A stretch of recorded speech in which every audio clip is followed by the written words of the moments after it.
In the first lecture of this series, I talked about or outlined the notion of a prejudice theory of social conflict. The idea of negative outgroup attitudes towards negative attitudes towards outgroups as being a function of irrationality at the level of individual psychology, irrationality and deficit. And I also briefly outlined what I take to be some of the fundamental themes in that particular view of social conflict in social psychology.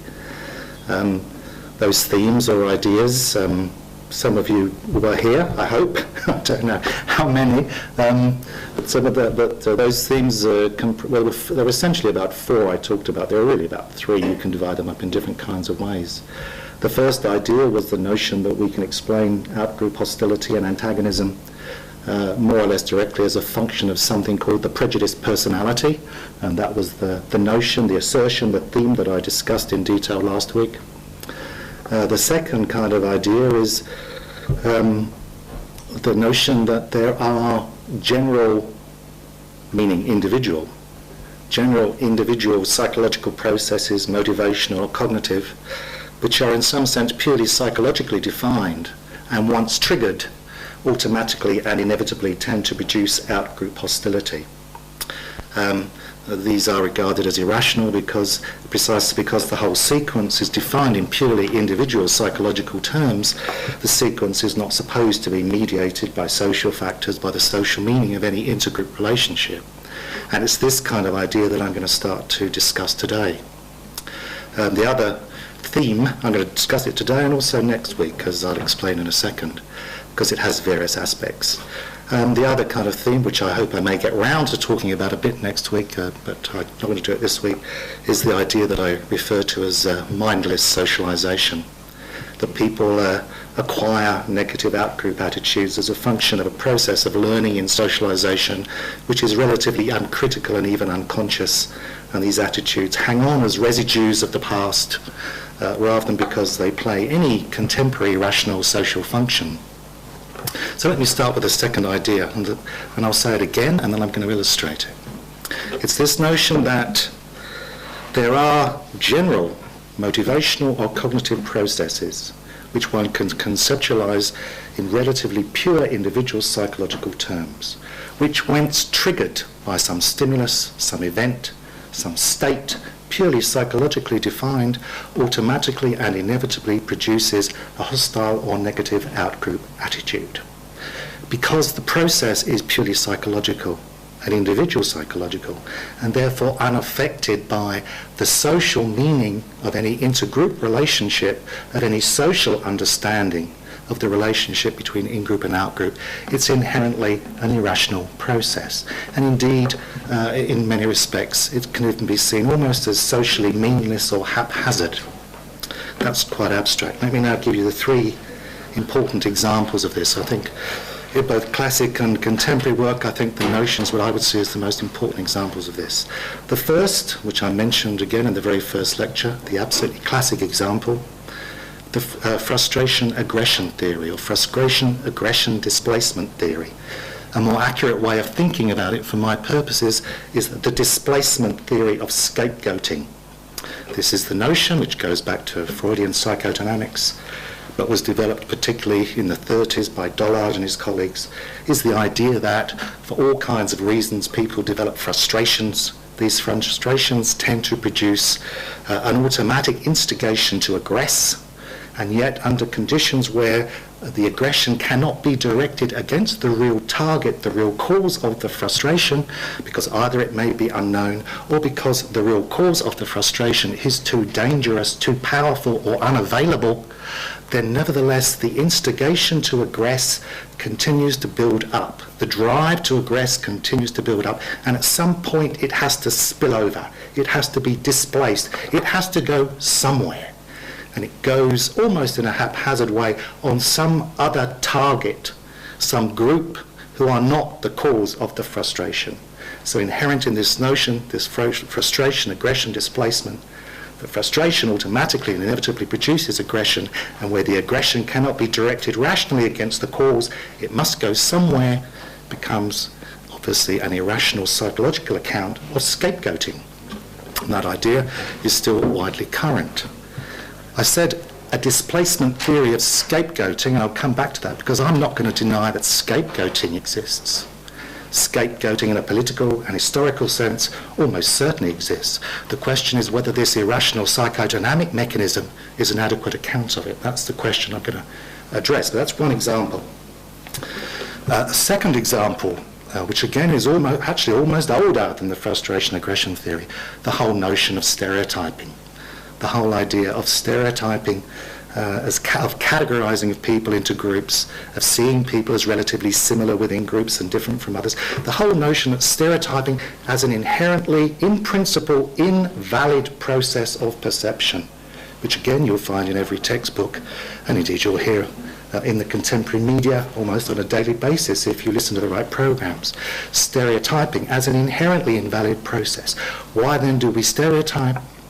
One idea, going back to psychodynamics again, is that it's an expression of irrational motivation, but the other idea, just as old, still with us, even more powerfully, that in some sense we stereotype because we are inadequate perceivers and cognizers, because we have a limited capacity to cognize, to understand, to perceive the world.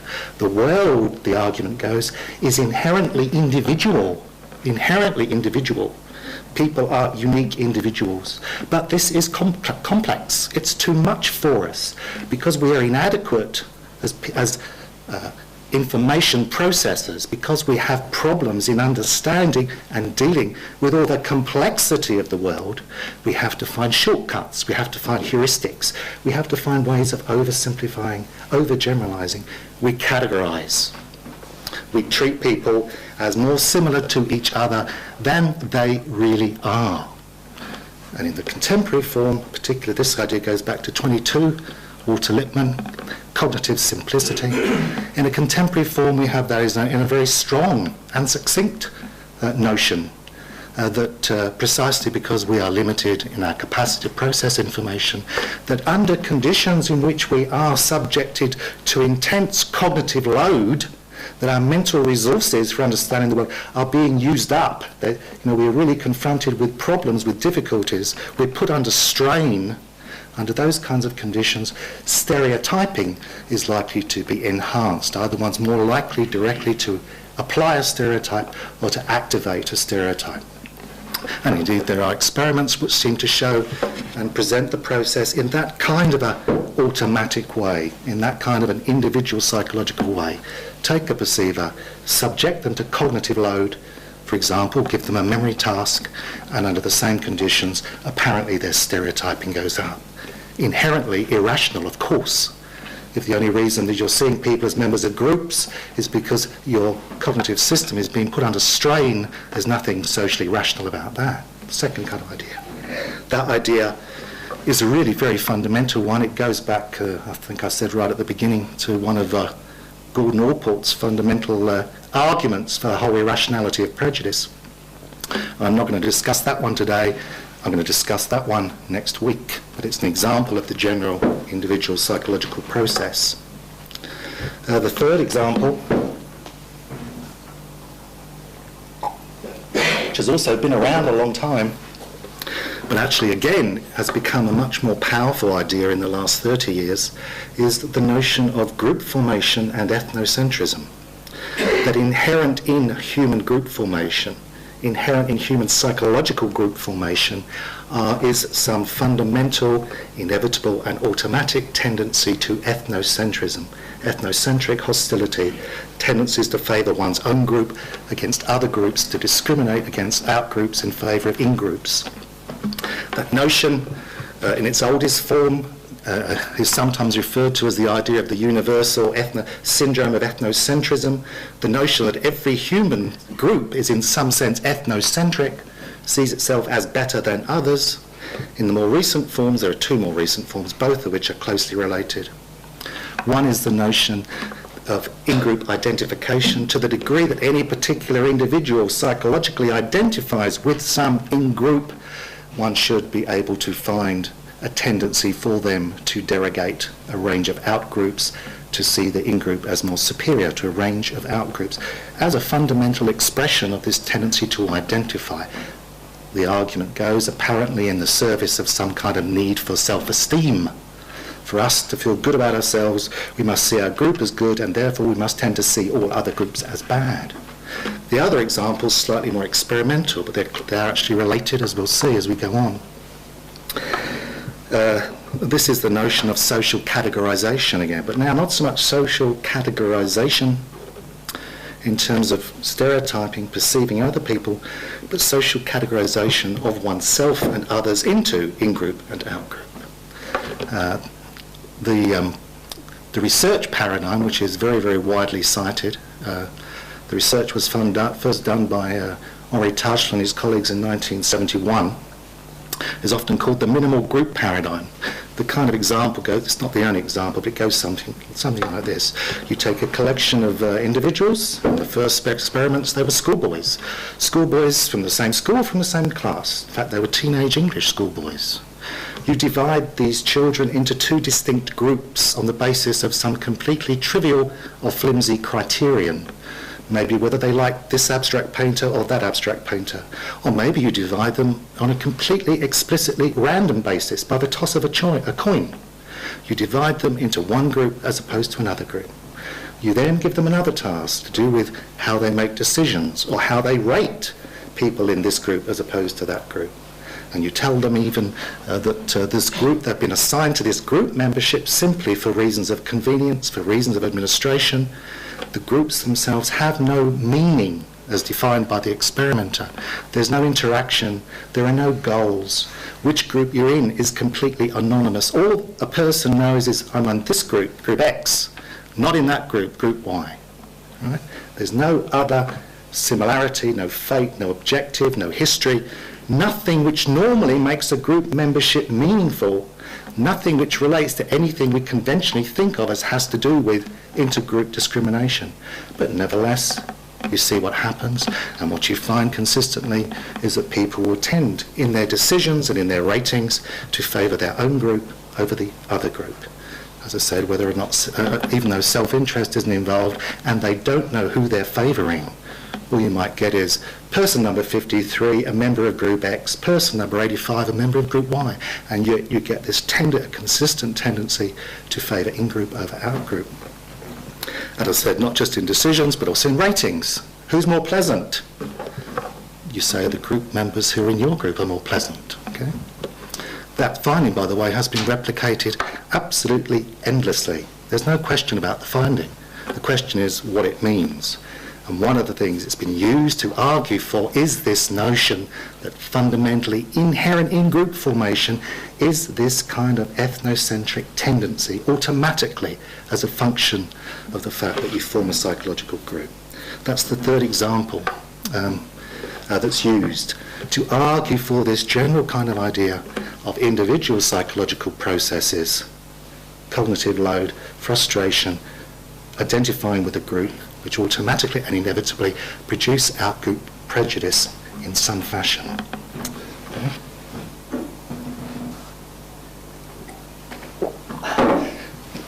As if in a social vacuum, that's the point here. All these things are processes which apparently produce out-group hostility as if they functioned in a social vacuum, and therefore it's socially, by definition, meaningless and irrational. Okay, is any of this valid? Is there an alternative way of making sense of what is going on when we look at these ideas or the data associated with these ideas? I'm going to suggest that indeed this interpretation of what's going on is not valid, and that there is an alternative point, a way of understanding what's going on, and indeed there is actually a very powerful alternative and coherent way of understanding what's going on. And before I come to outline that, which is my argument, let me illustrate that by pointing to another group of theories. I'm going to point to three theories. It's kind of like a little family of theories. I think of them as like a family of theories because these are kind of like, this is more, this is, how do I put it, the less orthodox trend within the subject, but I happen to think it's the right trend. the less orthodox trend. And I think of these as intergroup theories. Why? Because they're all theories which now focus on the idea that intergroup attitudes arise not just from group formation, not just from individual psychological processes functioning as if in a vacuum, but as a function of intergroup relationships and how people make sense of intergroup relationships. They're intergroup theories. There are about three. Actually, one or two of them are kind of like families, but for our purposes, I'm going to focus on the relevant. There's three I'm going to mention. One is called realistic conflict theory. The second is relative deprivation theory. And the third is social identity theory. I'll spend a lot more time on social identity theory for reasons, again, which I hope will become apparent. But let's start with the first one. In social psychology, this is associated with the work of Muzaffar Sharif. His argument was very straightforward. He said, intergroup attitudes follow intergroup relations. And if you want to make sense of how or why people have positive or negative intergroup attitudes, you have to look at group goals, group interests, and you have to look at how people understand the interrelationship of group goals and group interests. And in particular, his idea, very simple, very powerful, to the degree that people perceive their interests as in conflict, they will tend to develop competition, which will tend to lead to hostility. Insofar as they perceive their interests as in a cooperative or complementary or a superordinate relationship, a collaborative relationship, in which one group's interests is compatible with and indeed may even aid the other group achieving its interests, under those conditions cooperation is likely to result, which is likely to lead to the development of positive intergroup attitudes. Perceived conflicts of interest lead into competition and hostility. Perceived collaborative or superordinate interest leads to cooperation and positive intergroup attitudes. He tested this, so for him, intergroup relations defined by the goal relationships, the relationships of interests between groups, are what determine the attitudes. And they shift as a function of different relationships and different perceptions of those relationships. And it is perceptions. It's not a question of any political observer from the outside saying your interests are objectively in conflict or objectively complementary. What matters is whether the people in the groups themselves define and perceive their interests as in conflict or in a complementary cooperative relationship. In three studies which have become classic in social psychology in the late 40s and early 50s, he tested these ideas. He tested them in a series of studies which were sort of quasi-naturalistic. They were sort of field experiments. They were done in the USA on teenage boys. Three studies. They each lasted a period about three weeks or so, in which the boys were participants in summer camp activities. And what Sharif showed was that in these three studies, he could create psychological groups, distinct psychological groups. He could create social arrangements whereby they could come to perceive their interests as in conflict, which he did through sports competition. And he could show that by creating this conflict of interests, he could get competition, and indeed he could get the development of highly negative and stereotypical attitudes between the members of these groups. And he also showed in his last study that he could take these groups in conflict, these groups demonstrating mutual hostility, and by transforming the relationship between their group interests, giving them a superordinate goal, he could produce cooperation, eliminate the hostility, and produce the development of positive outgroup attitudes. So the attitudes followed the intergroup relationships defined here by group interests. First theory. Second theory, relative deprivation. One can also think of this as kind of a social justice type theory, and this gets a bit complicated in social psychology, how we approach the issue of justice. We might do so in a somewhat funny way, but we do. When does a group experience its situation as one of deprivation? The theory says it isn't a function simply of the objective state in which you are in. What matters is how you judge that objective state. What matters is whether indeed you perceive a discrepancy between what you have and what you feel entitled to. And one of the powerful ways in which you judge what you feel you're entitled to is by making social comparisons with other groups. So under conditions where you compare with another group and you judge what you should have in terms of what they have, and you compare what you have in terms of what you should have as a function of what they have, you may well experience your situation as one of deprivation, comparative, relative deprivation, or comparative or relative gratification. And it's the sense of collective relative deprivation which generates feelings of collective discontent, resentment, anger, and can lead to the development of collective protest, collective hostility towards those that you feel may be standing in the way of relative gratification. It's a justice type thing because the argument goes this way. There's a whole range of little theories here, but the way in which social psychologists have often tend to approach the issue of justice is to say, what is fair, what's equitable, what's right. It's not just what we've got or what they've got, it's what they've got compared to what we've got in the light of our definition of ourselves and of them. If we see ourselves as the same as them by relevant criteria, we should have the same as them. If we see ourselves as less worthy than them, then perhaps we shouldn't have the same as them. So it's not, the relative deprivation is not a question of having different things or the same things, it's whether you judge that difference as equitable, just or fair in the light of your judgment of you and of them. What are we like? Are we the same? Are we different? What's our contribution? What are we putting in? Are we worthy? Okay? That's the kind of idea. You're judging what you have, your outcomes, the differences or similarities in outcomes in terms of what you think is fair or unfair, and that in turn is a function of how you define yourself and them. Okay?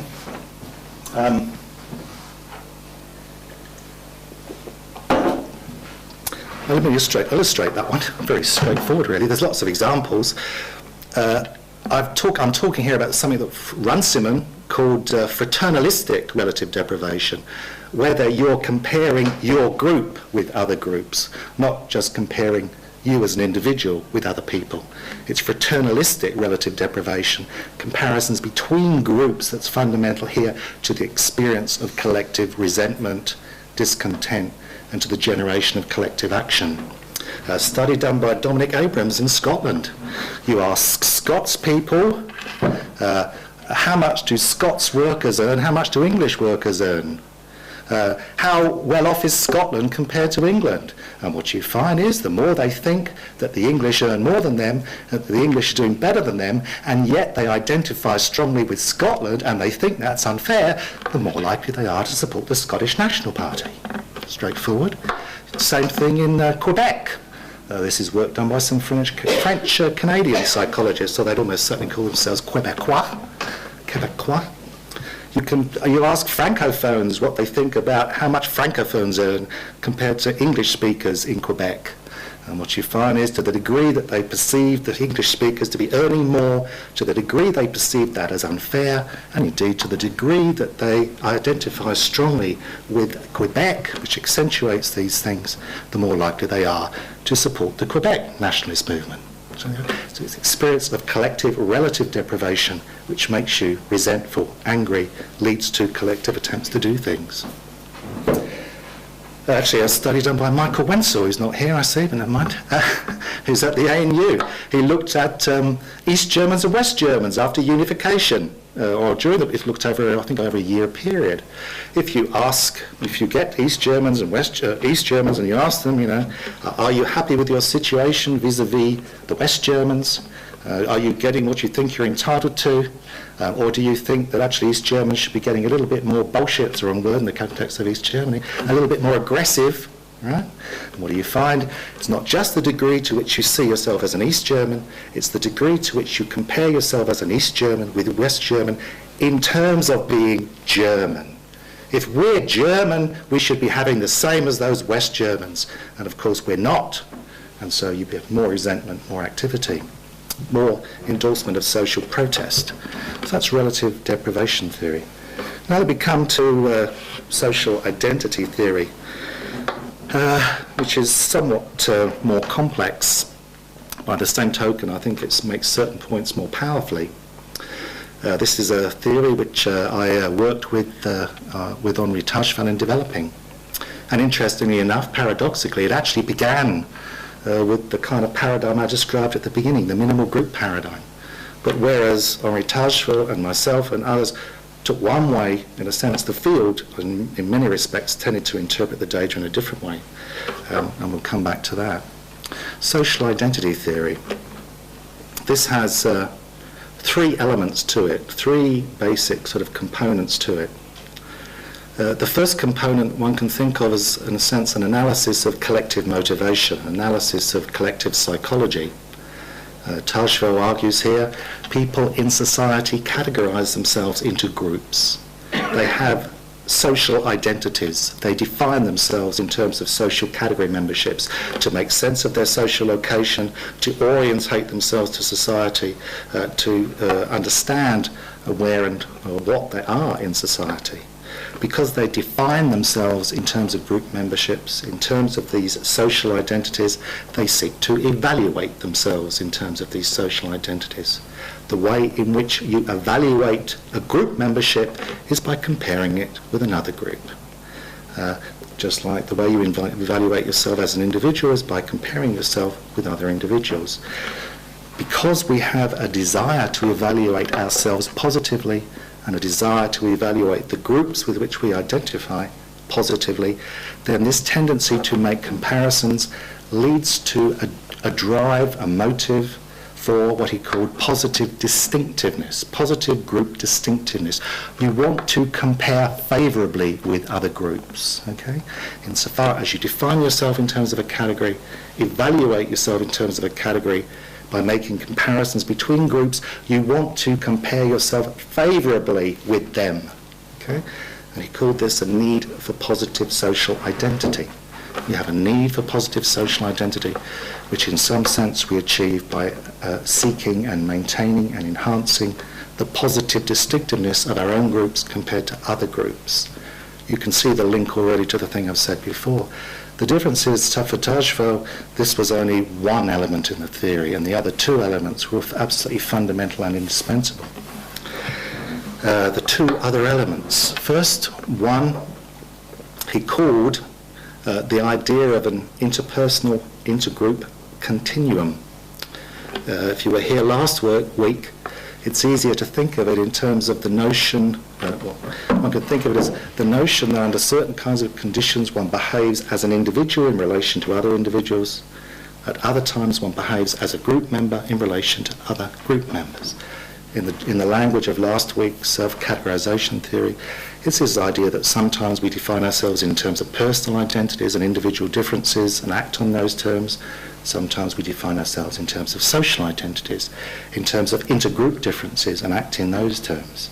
So it's this notion of a continuum in the way in which people interact as individuals vis-a-vis individuals, or as an us vis-a-vis a them, okay? A we vis-a-vis a them.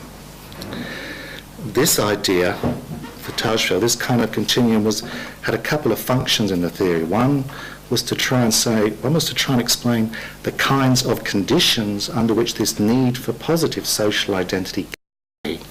He wasn't saying it's always there. It only tends to come into play to the degree that people are defining themselves as group members and making comparisons as group members. The second kind of function it has was to try and say, insofar as you are seeking positive social identity and are facing challenges, threats, problems posed to that motive by reality, how do you cope with it?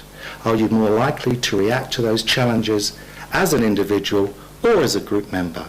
When do you seek to react as an individual person? Or when do you seek to react collectively by changing the situation of the group as a whole? That was the other kind of notion. What he basically suggested, and I'll put a few things together here, is people are much more likely to react to any identity problems, social identity problems, as a group, as opposed to as an individual, to the degree that they identify strongly with the group, to the degree that they perceive group boundaries as impermeable. You can't move between groups. You are stuck in this group, and to the degree that you have a belief about society which leads you to accept the notion that actually you can only react to your problems collectively as a group, as a whole. Do you have a belief in meritocracy? Do you have a belief that really the society is free, that any individual can go somewhere? Or do you think that's a load of capitalist bullshit? What do you think?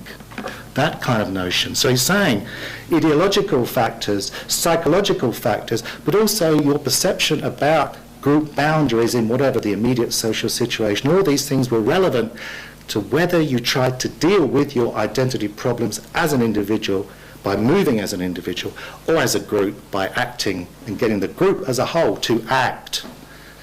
Second idea. Third, that's the second idea. Third notion, we'll put these together in a bit at the end.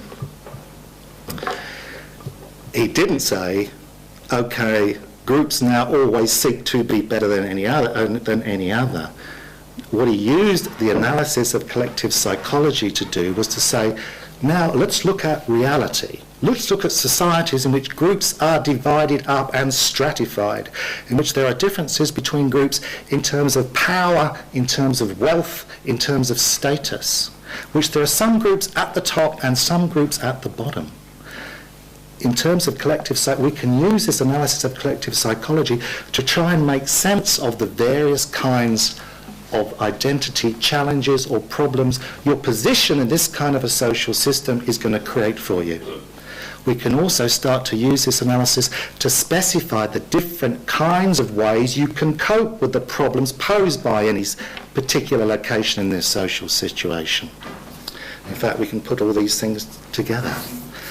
And I'll give you some examples. It's probably the best way of trying to illustrate it. But what I'm going to say for the minute here, before I get to that, is the theory, therefore, is not the assertion of some universal drive or assertion of some universal superiority. It's an attempt to analyse a variety of different ways that groups in different positions can react to their situation as a function of their collective psychology and as a function of these ideological, structural and psychological factors which encourage them to look for collectivist solutions or individual solutions. Okay? So it's meant to be a complex theory here. Examples. If you are in a low status group, if you have a low status group, then in terms of that status dimension, you have negative social identity, not positive social identity. The notion is that one of the things that determines how you react to your high or low status is a function of your beliefs about the nature of the differences between the groups. Low status groups have a problem in the sense that they need to achieve a positive social identity. High status groups have a problem in the sense that they need to maintain a positive social identity. But he argues in both cases you have to take into account the nature of the beliefs that the groups have. The nature of the beliefs they have about what status differences are like. Are they fixed, immutable, stable, legitimate? Are they part of the natural order of things, or are indeed they contestable, unfair, unjust, illegitimate, unstable? Are they insecure or secure in his terminology? So, some examples after all that. Some examples.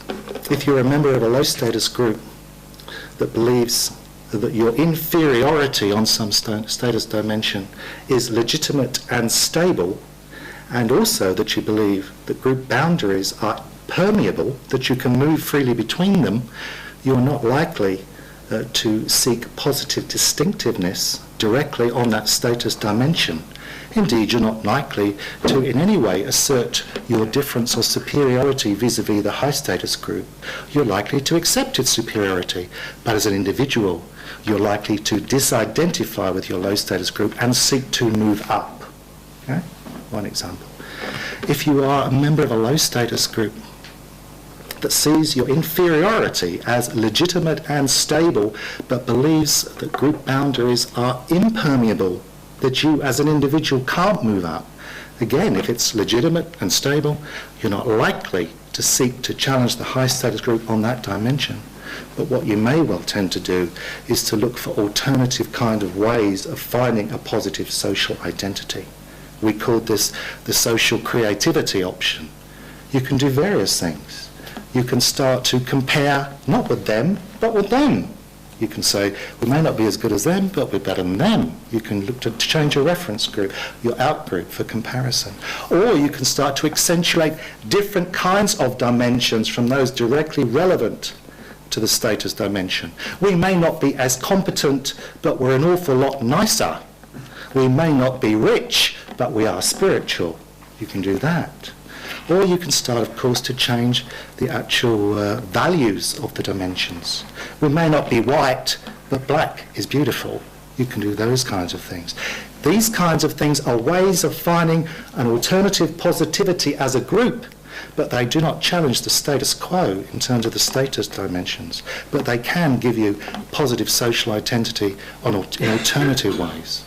The third thing you can do, if it's your low status group, if you see that difference as illegitimate and unstable, and you believe that the boundaries are impermeable, then you're likely to be highly motivated directly to challenge the high status group, the dominant group, on those status dimensions. You're likely to engage in a directly challenging competitive strategy. That was the theory. Similarly, if you're a high status group, if you perceive your superiority as completely legitimate, but you feel threatened, you're likely to be extremely discriminatory to keep them in their place.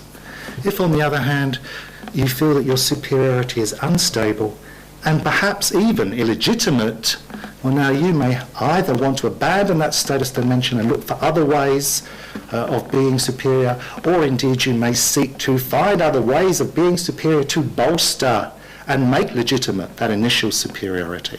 But certainly you're going to react in different kinds of ways.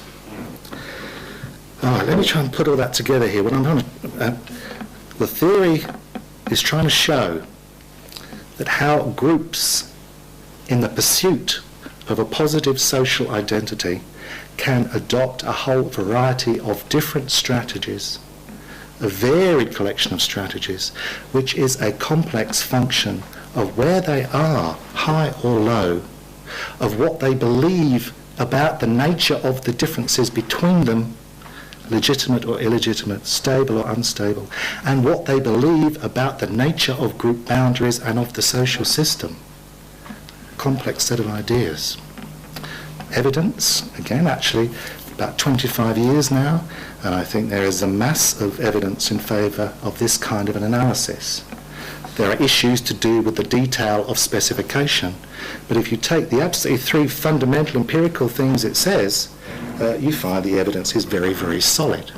If you take if you impose a status hierarchy on groups, one is high, one is low, where the people in those groups, especially in the low status group, think the boundaries are permeable, you will almost certainly decrease identification with the low status group, and you will lead those low status members to identify more with the high status group. There's study after study after study showing that. On the other hand, if you impose a status hierarchy on groups where the boundaries are impermeable, it does not necessarily reduce identification or cohesion amongst the low status group. It may even enhance it. First thing.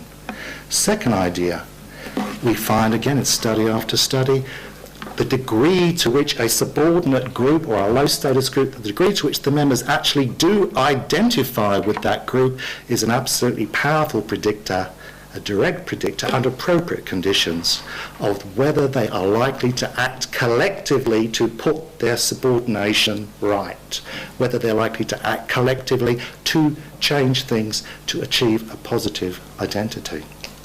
I missed something out, that's right. I'll mention a study, make it a bit more concrete here. Let's see. I'm going a bit too fast.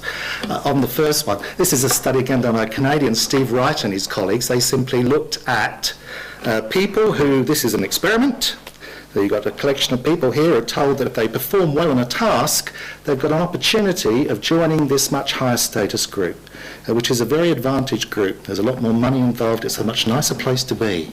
Okay? And then you say to them, right, well, if you've done the task and if you've performed well, you've got an option of getting in there. Now, why don't you ask them if they'll let you in?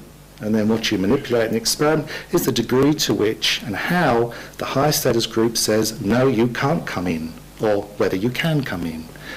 If the group is completely open, anybody that does reasonably well is allowed in, that's one thing. If the group is completely closed, nobody, no matter how well you've done, is going to be allowed in, and that's the way it's going to stay, or even in between. Proportions, 20% of you can come in, 2% of you can come in. And what you find, very straightforwardly, as long as the people believe that just a few of them, just some of them, can get in on individual merit, there is a minimal collective reaction to this unjustified response. It's only when the members feel that none of them can get in do they turn to what he calls non-normative collective action. They start to talk about doing something, making a fuss collectively. Okay? One example. Okay, so the permeability, impermeability thing, the role of identification in collective protest. I've got Chris Vinstra here. Chris Vinstra and Alex Haslam published a paper, was it last year or this year, in the British Journal of Social Psychology. They followed up some work done by some British social psychologists, Kelly. Participation in trade union activity. And what you find is, of course, it's people that identify strongly with the trade union movement who are much more likely to get involved in collective action, union participation to pursue the rights and interests of trade unions. But you also find that interacts with their understanding of the social situation. High identifiers are much more likely in general to do something, and that's likely to increase the degree that their understanding of the intergroup relationship, them and the bosses, is a conflictual one. Low identifiers don't do as much, and when they're faced with a bit of conflict, they do even less. They want to get out. Okay?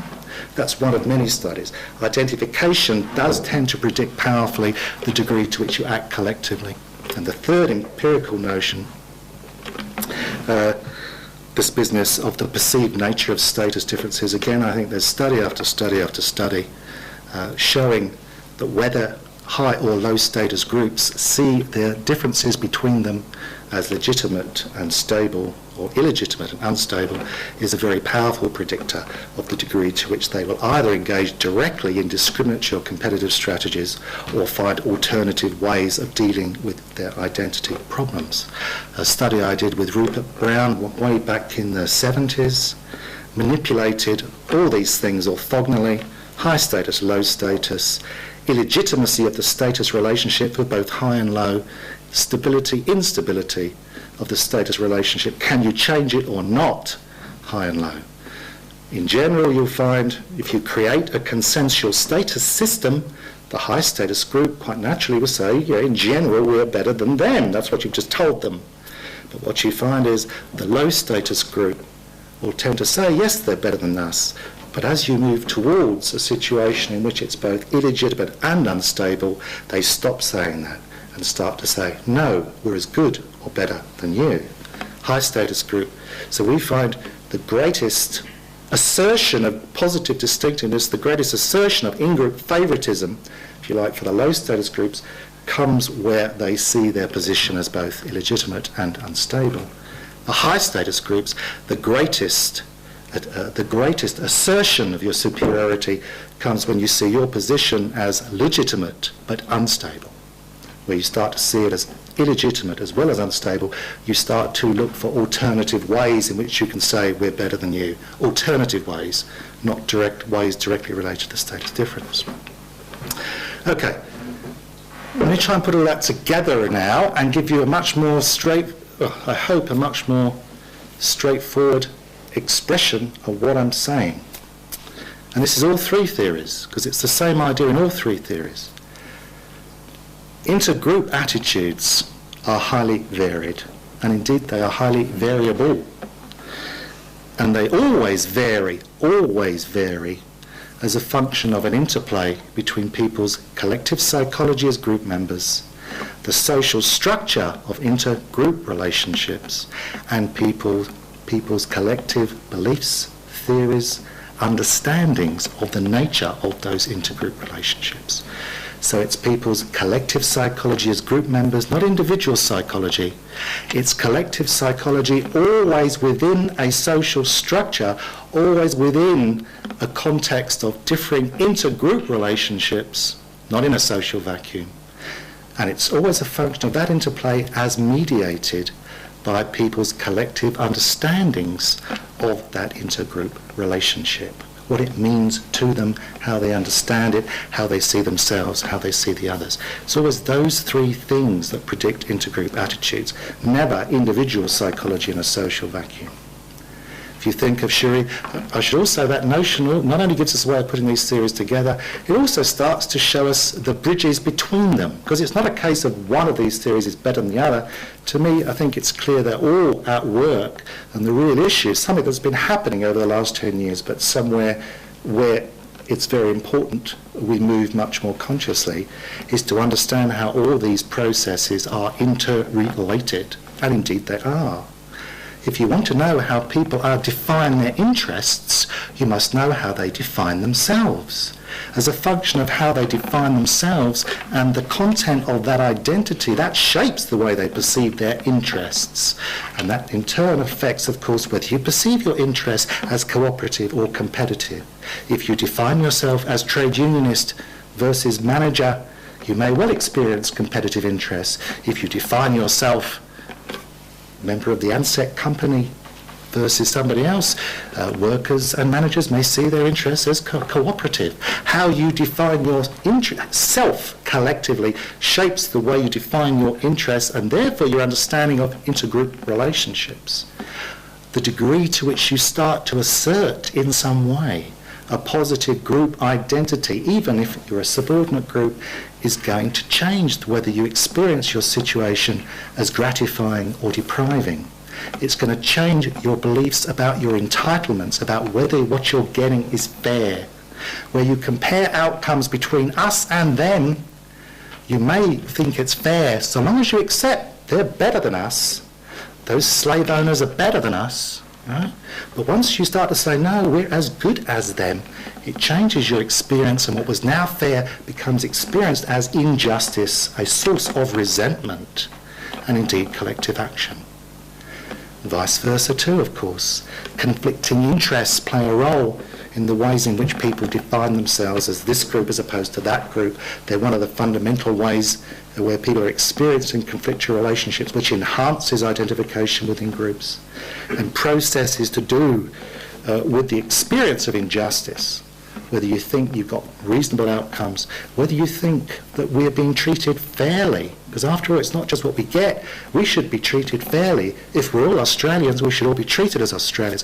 If you start to feel you're not all being treated as Australians, and it's inappropriate, even though you see yourself as an Australian, you start to experience what Tyler calls procedural injustice. You can see how that is likely to shape your awareness and beliefs about the nature of the differences between us and them, and change your beliefs about the social system. All these things are interrelated, and there are various little studies here and there which show these links, but certainly it's important to further them. All right, well, I hope I haven't totally lost you, because now I want to come back to the first bit. I have to do this. Frustration, aggression, group formation, and ethnocentrism. There are some complicated issues here, but they're well worth saying. If you look at frustration and aggression and displacement theory, is it compatible? Does the literature that we've had for 40, 50, 60 years, is it compatible with what I'm saying? Or is it contradictory to what I'm saying? Actually, it's completely and utterly compatible. One of the first things we learnt, and this was before we even looked at frustration and aggression in the context of intergroup attitudes, is that there is certainly no automatic and inevitable link between frustration and aggression. Frustration can lead to many things, one of which may be aggression. And you can certainly have aggression which doesn't require frustration. One of the most powerful predictors of whether you aggress is, of course, whether you believe you're going to get some positive things out of it, not whether you've had bad things in the past.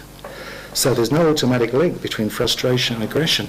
If you also look for this Freudian concept of displacement, very difficult concept to get at, because it always implies this idea that somehow the actor knows the real cause but is missing the real cause and going somewhere else. Try again, you look at the literature, you will find one or two studies which look like something like that is happening, but it's always an interpretation by the researcher. In fact, this isn't my judgment particularly, this is John Duckett, also Tajfel's, also Michael Billig's, also indeed Rupert Brown's in his textbook just a few years ago. There is still actually no good evidence whatsoever for the concept of displacement. If you actually look at what's happening in terms of frustration and aggression in intergroup relations, and Tajfel puts this most clearly, actually you can also look at it in terms of individuals when they're frustrated and whether they're aggressive or not. You find actually the whole thing, it's not at all an individual automatic motivational link, it's actually a highly collective cognitive link. To understand when frustration is experienced and whether it leads to aggression on the part of the group or not is actually always, you always have to focus on how the group is making sense of its situation. What is a frustration? Relative deprivation theory is a development here. You don't just find yourself in a situation you feel as a frustration, you have to do cognitive work. Who are we? What are our goals? What are our values? What are our aspirations? Where are we trying to go? You have to have all that kind of knowledge, and then to say, this thing that is happening to us is thwarting us, is a deprivation, as a function of social comparisons and all these other things. Highly cognitive work to make sense of one's situation, even to define it as a frustration. And even then, how do you explain it to yourself? Why are we being frustrated? Who is doing it to us? Who is the enemy? And why are they doing it? You have to have a theory of your relationship to others, even to make sense of why you've got this frustration. What's behind it? Who's behind it? What are they up to? And even then, third one, have you developed, all these things actually are interrelated, do you have an understanding which leads you to believe, a collective understanding which leads you to believe, given that they are the enemy and are doing it to us, that actually aggression and conflict is going to get us somewhere? Do you believe that?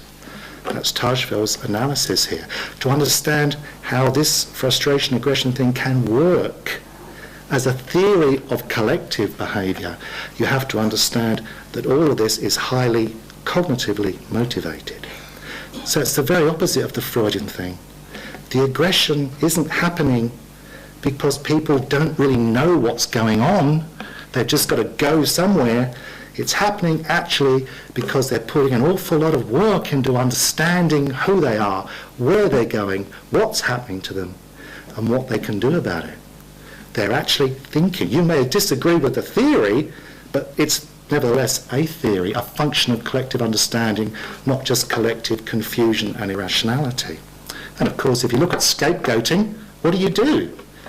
If you were the ruling elite of some empire, whether you're the Romans or the British or whoever, and you want to divide and rule, what do? Do you just oppress people and hope they attack the other target? Of course you don't. What do? You actually put an awful lot of work into providing these people with a political analysis of who they are and what their interests are, which helps to persuade them that it's not you against whom the problem, the aggression and anger should be directed, it's them. They're the problem. That's what you do. You give them a theory and an understanding. You don't just prompt their motives in some way. If we come to, I have to do it in the last 5 or so minutes, and there are some difficult ones here. So this is kind of paradoxical, this business of in-group. The people that tend to argue on the basis of the recent work that it's just psychological group formation which produces ethnocentrism, as they tend to do that on the basis of social identity theory, and they tend to do it often on the basis of the research done in the name of social identity theory, which for me is deeply ironic. The first thing that one finds, of course, is that they've always misunderstood the theory. They've always focused just on the collective psychology and ignored the fact that Tajfel said that's not the theory.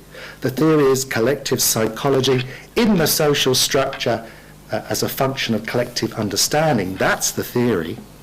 They always tend to focus just on the collective psychology.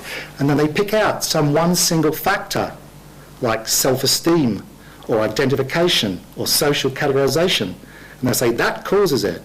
And in fact, when you look at the research where they've looked at those kinds of things, what you find is sometimes those things cause a tendency to favour your own group, but by no stretch of the imagination do we find any automatic or inevitable link.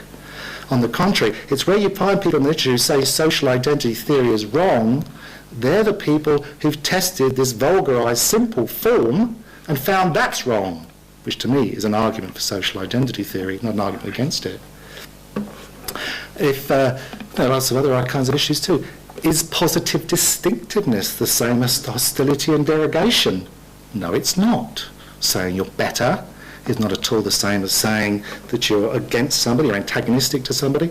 The relationship between the search for positive distinctiveness, superiority in terms of the positivity of your identity, and aggression against an outgroup is a complex relationship. To make sense of it, we have to put social identity processes in the context of these other kinds of processes, relative deprivation, conflicting interests, and also in the context of political, historical and social analyses. It's not just a matter of a search for positive distinctiveness. There can be links, but by no stretch of the imagination is positive distinctiveness the same as prejudice in the sense of hostility or antagonism. If we look at the social categorisation paradigm, the minimal group paradigm, again, and I think I was one of the, in my first ever study as a PhD student, I looked at this, and I think all the evidence has been consistent with ever since. Again, there's no automatic and inevitable link between social categorisation in this minimal group paradigm and favouring one's own group. The more you look at it, the more you find it's actually quite a complex and subtle process. It can look simple. If you as an experimenter just look from outside and think you know it all, but don't try to make sense of what your subjects are doing. When you look at what your subjects are doing, and in this stripped down paradigm, one of the things they are doing is put a lot of effort into making sense of this situation. The researchers took the sense away, the subjects try and put it back, and you have to understand how they're trying to make sense of it to really understand what's going on. And if you say that and look at the data, you find indeed it is not at all clear that psychological group formation in this kind of abstract sense inevitably produces favouritism towards one's own group. It varies with whether the in-group, out-group membership is an appropriate way of defining yourself in the situation. You can give people higher order identities. You can give people lower level identities. You get them to act in terms of me. You can get them to ignore the in-group, out-group boundary. If you get them to make a judgment of in-group and out-group on the same dimension or in different dimensions, or you let them pick their dimensions, you can reduce the level of in-group favouritism quite dramatically.